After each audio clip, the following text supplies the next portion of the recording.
오늘 함께 보실 하나님의 말씀은 레위기 16장 34절 말씀입니다. 레위기 16장 34절 말씀입니다.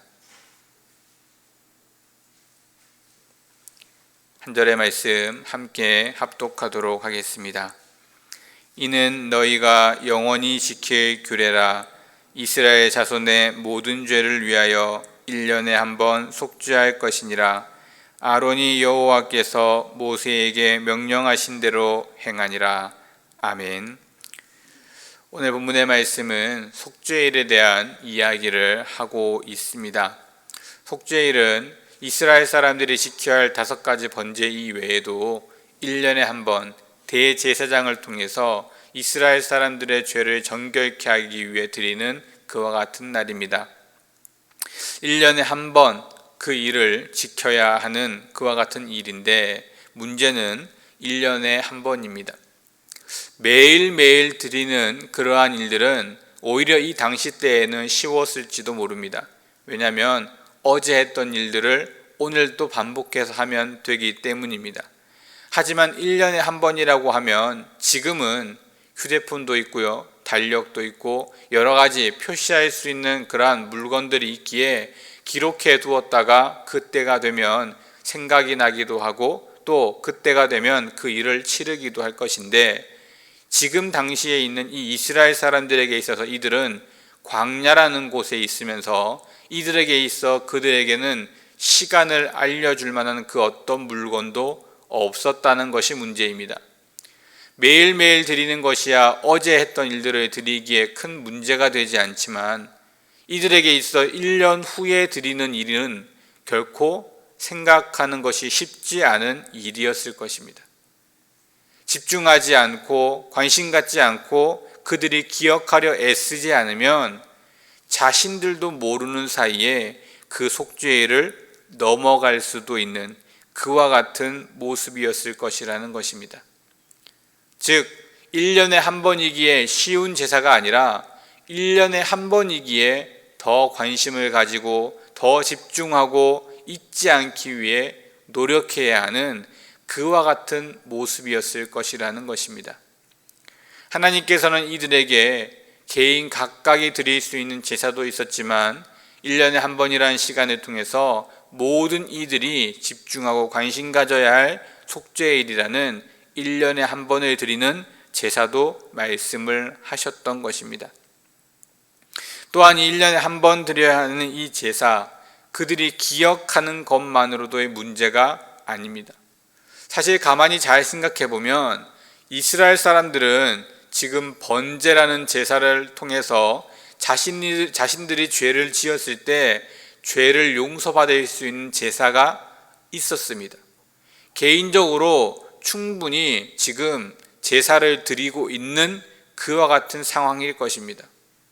그런데도 불구하고 하나님께서는 대제사장을 통해서 1년에 한 번 모든 이들의 죄를 용서받을 수 있는, 그들이 정결하게 되어져야 할 제사를 드리라는 것입니다.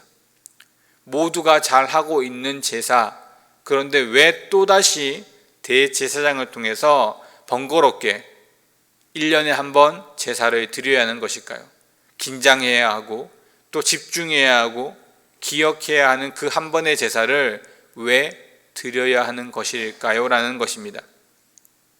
모두가 잘하고 있다면 다행히 어쩌면 1년에 한 번 드리는 그 속죄일은 필요 없었을지도 모릅니다. 하지만 그렇지 않은 경우들이 있었을 것이기 때문입니다. 죄가 있는 것을 뻔히 알고도 당당하게 하나님 앞에 나오지 않는 이들도 분명 있었을 것입니다. 또 어떠한 무리들은 제사를 드리고 싶지만 드리지 못하는 무리들도 있었을 것입니다. 광야에서 아무것도 가진 것 없이 어쩌면 다 쏟아내고 더 이상 더 값을 치를 물건이 없을 그와 같은 사람들도 있었을 것이라는 것입니다. 마땅히 제사를 드려야 하지만, 자신의 죄를 용서받기 위해 제사를 드려야 하지만 그러지 못하고 살아가는 무리들도 있었을 것이라는 것입니다. 어쩌면 속죄일은 그들을 위한 제사였을지도 모릅니다. 당연히 드려야 하고 당연히 알아야 하지만 그것조차 제대로 행하지 못하고 있는 사람들 속에서 그들을 정결하게 하고 용서하기 위한 제사였을 것입니다. 어쩌면 이 제사는 억울한 제사입니다. 잘하고 있는 사람들에게는 필요 없었을지도 모릅니다. 그런데 정작 이 속죄를 지키는 사람들을 만약 잘 돌아본다면 그들은 잘 하고 있는 사람들이 드릴 것입니다. 못하는 사람들은 이 속죄일조차도 관심이 없고 제대로 드리지 못하고 있었을지도 모릅니다. 왜 이런 번거로운 제사를 하나님은 또 드리라고 했을까? 바로 예수 그리스도의 예표입니다. 번제는 자신이 죄를 지을 때마다 찾아가야 하는 제사입니다. 하지만 속죄일은 1년에 한 번 그들이 용서받을 수 있는 그와 같은 날입니다. 물론 이것도 기간이 있기는 하지만 예수님은 단 한 번으로 모든 이들의 죄를 용서하셨습니다. 이와 같은 예수 그리스도의 일들을 이 속죄일이라는 것을 통해서 본보기로 보여주신 것입니다.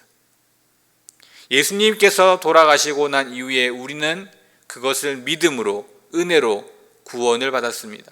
그런데 이것은 특정한 누군가에게 주어지는 것이 아니라는 것입니다. 예수님이 십자가에 달려 돌아가신 것은 이 세상의 모든 이들을 위해 돌아가신 것입니다. 비록 그들은 깨닫지 못하고 그들은 관심이 없을지라도 예수님께서는 모든 이들의 죄를 용서하시기 위해 돌아가신 것입니다. 이것이 중요한 것은 우리 또한 세상에 있는 사람들을 대할 때 어떻게 대해야 하는지를 말씀해 주고 있는 것입니다. 누군가에겐 특별함으로, 누군가에겐 대충, 이러한 모습으로 사람들을 대하는 것이 아니라 정말로 내가 한 사람 한 사람 대할 때마다 하나님이 그들을 사랑하시고 예수님이 그들을 위해 돌아가셨듯 비록 내 마음엔 들지 않고 비록 나에게 있어서는 불편한 사람일지라도 그들을 품어야 된다는 사실을 우리에게 말씀해 주고 있는 것입니다. 사실 쉬운 일은 아닐 것입니다. 나를 불편하게 하는 사람을 계속적으로 만나고 있는 것이 어떻게 쉬운 일이겠습니까? 그들을 대할 때 그들은 나를 무시하거나 나를 불편하게 하고 나를 힘들게 하는데 내가 그 사람을 품는다는 것이 결코 쉬운 것은 아닐 것입니다. 그럼에도 불구하고 하나님께서 우리에게 말씀하시는 것은 그와 같은 의미를 가지고 있는 것입니다.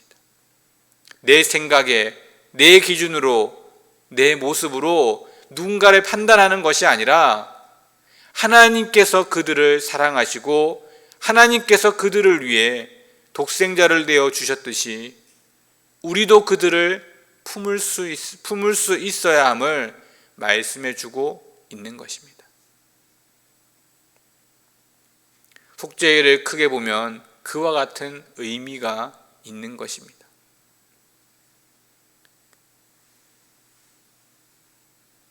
지금의 시대에는 복음을 전하는 것이 쉽지 않습니다.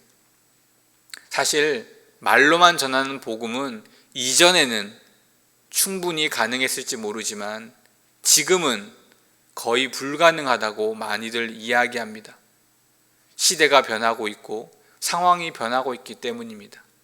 예전에는 먹고 사는 것조차 힘들고 어려운 시기였기 때문에 누군가에게라도 의지하고 싶고 누군가에게라도 기대어야만이 살 수 있을 것 같은 그와 같은 때였기에 말로만 전하는 복음으로도 충분히 복음이 전해졌던 그러한 시대였습니다. 하지만 지금은 그때와는 전혀 다른 시대를 우리는 살아가고 있습니다. 60-70년 사이에 우리 대한민국은 우리가 상상할 수 없는 모습으로 바뀌어 가고 있습니다. 짧으면 짧다고 생각하실 수 있고 또 길면 길다라고 생각할 수도 있습니다. 하지만 하나님을 전하는 방법은 분명히 달라져야 합니다. 이제는 말로만 전하는 것이 아니라 삶으로 보여져야 한다는 사실입니다. 하나님을 믿으면 바뀐다는 사실을 분명하게 보여주지 않으면 이제 사람들은 그냥 믿는 일들은 거의 없다는 것입니다. 그렇기에 우리의 모습이 중요합니다.